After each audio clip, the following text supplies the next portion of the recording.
Welcome back to the Reality Guys. I'm your host, Brian.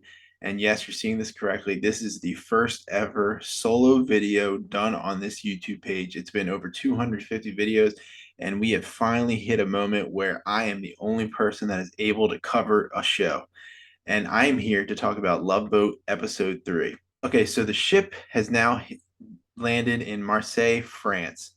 And before we get off the boat, the we have a little bit of a rift between Elisa and Nathan, and she's kind of unsure about what she is wants going forward, and that's going to play a big factor in this episode because not to spoil anything, but a new man comes on the boat. His name is Jay, and he seems very like personable. He's a teacher. Like a lot of the girls on the women on the boat are kind of into him. He's an attractive guy. He's from California, and he kind of puts some pressure on Nathan's. Definitely a little nervous when he sees this guy come on, and like so Lisa's looking forward to talking to him. Nicole, and it's just like he has a positive like aura about him. And before we get to him joining on, though, we have our challenge, and during this challenge, they go out to these lavender fields. So apparently, Marseille is known for making soap. So they use lavender to make the soap, and the shipmates, the whatever the ship guests, they go out to do this challenge, and what they need to do is they run across a field, unscramble a 9 letter word, which happens to be Marseille, and then run back, strip down into their bathing suits, and they need to. There's a piece of soap that has a coin embedded in it, and in that coin lets you go onto the fantasy, like their version of the fantasy suites. And it's interesting because we have Emily, who is, like she said before, is a virgin, so she's like a little worried about this challenge because she has to like get into her bathing suit, and then she has like a guy touching her, and she just that's not like her thing. So that was like not a big struggle for her, but she definitely was nervous about it. And honestly, I think a lot of the people were like, it's definitely like something there's a strange thing you have to do for somebody you don't know, because you're like a lot of touching, a lot of like rubbing really quickly. And this was very interesting because I don't know what strategy I would have taken. I think I would have done take the soap, and I would have rubbed somebody underwater, because I think the water friction, like the friction of your skin, and then the water is breaking down the soap. It may not be like crazy like amount, but it's still like it gradually could be gradual enough where it makes the soap soft and it could break.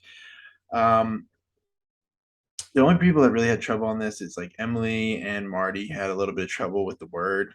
Again, like if you don't know how to spell Marseille, I think I can see the issue. Like it was really just them trying putting letters together. They finally got it. But the winner of this challenge was Shea-Lynn and Daniel. And since it's women's choice this week, Shea-Lynn gets the first overall pick in the selection ceremony, and they also get the captain's dinner. And they kind of had like a grow their bond definitely grew a lot this episode after I think talking, and like the crew was also saying like, hey, age could be a thing here, but it actually turns out that like they're really starting to vibe with each other. They go to this suite, apparently they just had like long conversations, talked a lot, and so definitely building that emotional connection, which is good. That's, I mean, the point of the show. It's a positive. So it just like I don't really, I didn't watch this show when it came out. I don't really know much about it, but I just want to mention it in case somebody says something about it. Jill from the original show shows up, gives another speech similar to the one on episode 1 with the bartender guy. Nothing monumental there. Okay, and then Jay finally shows up. So Jay shows up. I already told you all about him. He seems like a great dude. Has some one-on-ones with people, talks to them. I was really thinking that Elisa was gonna pick Jay because she's. I mean, the edit. I watched this episode twice because I was doing this by myself. I wanted to be a lot more informed, and I watching it a second time. I really thought that the way they edited this, that they wanted you to think she was picking Jay. And spoiler alert, she doesn't. It's not that I don't have a lot to say about this episode. I just feel like it it really there was just a lot of like they had some one-on-one dates. Like Elisa and Nathan had a date where they had a conversation before she was but after like about like how they want to like move forward, that she thinks she's trying so hard. She's like, why are you here? And they wait, like apparently they had a great conversation because she ends up picking him, but like the edit didn't portray that, so that's why it kind of left me like not confused, but it's just kind of they're just trying to trick us, which is, I mean, it's reality TV. That's what they want to do. A couple other dates.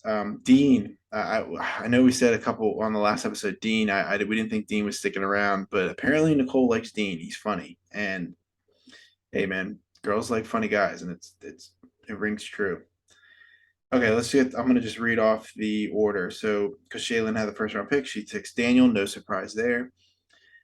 Next up was Kendra, so she picked Jordan. So even picking Jordan despite all of the questions about like the infidelity they had before, but apparently they're growing a connection, so good for them. Emily picks Marty. That's also a no-brainer. And this is where I was a little surprised. Like Nicole picks Dean, and Dean again tells us how hot he thinks she is. And then, conveniently, Lisa has the final pick, and she picks Nathan. And I just, like I said before, I was just very surprised with the edit, how that they just kind of were making you think that Jay was going to be picked. But so Jay is the lone man out. He has to leave, which is kind of unfortunate. Like you're on the boat for what, 24 hours, maybe even less than that. But he seemed like a good dude. I'm sure he'll land on his feet somewhere. Next week looks pretty good. It has like some like touching and smelling, or like blindfold, like whose body touching. They're going to be in Rome, so it should be a pretty good episode. Hopefully by then Bill will be caught up. Wally will be back. I won't be doing this solo. Hopefully people are still watching and not thinking that I'm crazy here. So this was a big week for us. So we had Survivor, Love Boat. I'll be dropping Love Boat this one, and Amazing Race, the challenge. We also had the first batch of episodes of Love Is Blind, so make sure you check that out because that's a great show. And I think that's it. So we have something at pretty much every day, and I would appreciate it if you have any show suggestions. Let us know. Bill and I would definitely check it out, and same with the other guys. And leave us a comment about anything if we're doing something wrong, or you want us to check something out or change something.